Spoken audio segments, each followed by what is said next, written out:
Bruce, you must have something really good too. Of course I do. It's Bruce Danielson, and I guess I'm here to entertain you too. Thank you, Mr. Mayor. I'm going to start, and then I'm going to ask our internal audit manager to come up to finish the presentation. Each year, the City Council adopts an audit plan for the upcoming year, which tells the audit staff what areas to audit.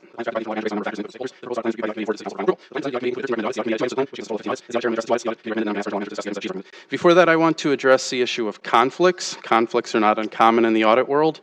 When conflicts exist, they need to be disclosed and addressed appropriately. Recusal is a common way to address conflicts. We're all aware that our audit manager has a conflict as it relates to the parking system. We knew that going in. I felt strongly, as I still do, that the synergies and benefits of having a manager with deep institutional knowledge far outweigh the downside of having the conflict.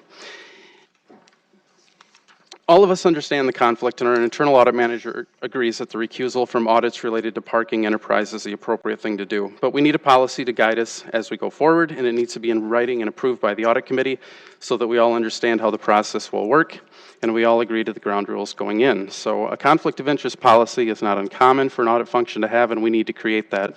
As audit chair, I intend to work with the audit committee and audit staff to develop that policy so we can deal with the conflicts and know how we will handle them going forward. Until that policy is adopted, I've directed our internal audit manager to refrain from any discussions or actions related to any actual or potential audits of any component of the parking enterprise going forward. And we have some ground rules that the city attorney helped us with.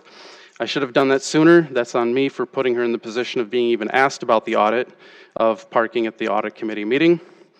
She's been directed going forward to address any questions to me as audit chair. For that reason, I'm going to discuss the parking related audit, and once the policy is created, we can move forward. So with that, the two audits that the audit committee recommended were, one was a capital expenditures audit, and the second is an externally contracted audit of the parking enterprise system.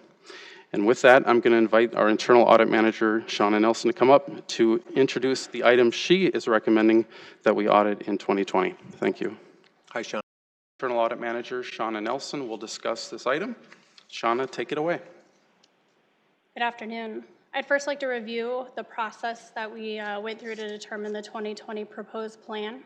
And as you can see, all this kind of visual details for 2020s. So first, we conducted a review of past audits, as well as audit numbers, and coverage. We prepared an annual budget, which was determined on with current and projected resources of the year. We worked with the IT department to create a questionnaire. And this questionnaire was sent out to IT members, city council, as well as directors. And this questionnaire really went over significant changes within the department or division to include software or personnel changes, any requests for audits, or church audits, and or consulting audits. And then it also asked if there were any changes, additional risks to the department since the dividing audit was done in 2018. Once the questionnaires were conducted, we compiled the information and completed a list of all of the audits that were requested. We then held meetings with directors, as well as IT members and or city council members that were willing to attend and address any questions that anyone had. And then from there, we then put together a proposed plan, which is what you see here in a second, and then the next step is already the proposed plan with the city council. One thing I'd like to address, there are a few concerns for audits for the 2020 budget. And one of those was the parking ramp, the parking ramp as well as the parking fund. And those questions started back in August, where I met with the Director of Finance as well as external auditors to identify whether or not when we should have an audit or what that audit should be. Met with the city attorney, and they advised at this time not to do the audit on the parking ramp. With that being said, we also, meaning Director of Finances and I, met to discuss any construction audits moving forward, for example, the wastewater project.